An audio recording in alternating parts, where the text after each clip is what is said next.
Hi everyone, Pam here from Creative Homescaping. Welcome back to my channel. And if you're new here, I post several videos a week on how to creatively manage and decorate your home.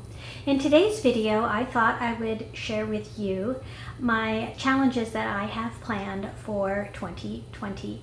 I thought I would give you some advance notice so you can plan them out, and also in one of them, see if you want me to do them a little more frequently. So why don't we get going on that?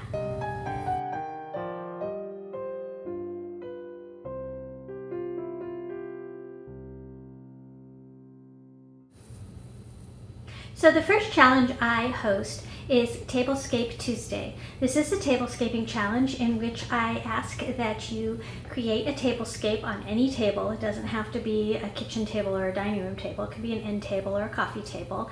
And I don't want you to spend any more than $10. If you want to spend no money, that's great, because I'm trying to encourage people to use what they have and be creative. But I don't want you to spend any more than $10 on it.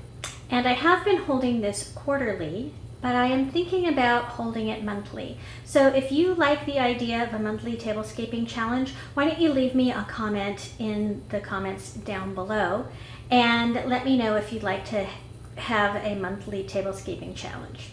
So with that being said, the first tablescaping challenge for 2020 is going to be on Tuesday, January 28th, and I will have a separate video coming out about that.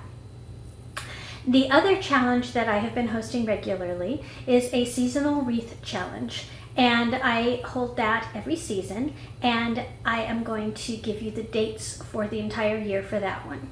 So for spring, it's going to be March 1st. That's when videos will post. For summer, it will be June 1st. For fall, it will be September 1st. And for winter, it will be December 1st. Notice the pattern here? I'm trying to make it the first day of the month in which the season will change. So that's it for my upcoming challenges. If you're planning on hosting any challenges, why don't you leave me that down in the description box down below. And if you think you might participate in some of these challenges, let me know that as well. I look forward to seeing all of your creations in the coming year, and I want to wish all of you a very wonderful 2020. See you next time, everyone. Bye-bye.